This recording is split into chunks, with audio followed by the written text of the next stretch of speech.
Guys গ্রুপে যে আইডিটা দেখতাছো এই আইডিটা কিন্তু আগে আমার ছিল, আর এটাই ছিল আমার ফ্রি ফায়ারের সর্বপ্রথম আইডি।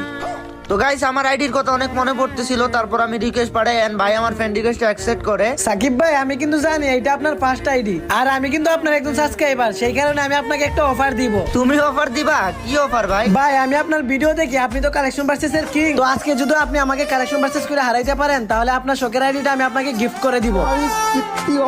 গাইস এই ভাইয়ের জন্য তো একটা সাবস্ক্রাইব বানতা है, আর চলো আমরা চেষ্টা করে দেখি ভাইকে হারাইতে পারি কিনা। ভাই আমার বাড়ির সামনে দিয়া প্রতিদিন যাই জুতাওয়ালা, এই দেখেন আমার কাছে আছে বান্ডিল কুপাওয়ালা। এই দেখো ভাই খুপাওয়ালা চুল তো আমার আইডিতেও আছে। নেন সাকিব ভাই, তাইলে এই বান্ডিলটা দেখান। বান্ডিলটা তো একসময় অনেক রেয়ার ছিল, কিন্তু গেরি নাইডার ম্যাজিক কিউবে দিয়ে অনেক সস্তা বানাই দিছে। এই দেখো আমার কাছেও এটা আছে। নেন পারলে এবারে ইলিট পাসে বান্ডিলটা দেখান তো দেখি। দেখো ভাই এই ইনকিউবেটরও কিন্তু আমার আইডিতে আছে। ওরে বাপরে, আর কোনো বান্ডিলই দেখাবো না আপনাকে। এই কালেকশন ভার্সেসে আপনি জিতে গেছেন, চাইলে আপনি আইডি নিতে পারেন। ভাই আমার জাস্ট কিছু বলার নাই ভাই, তুমি সত্যি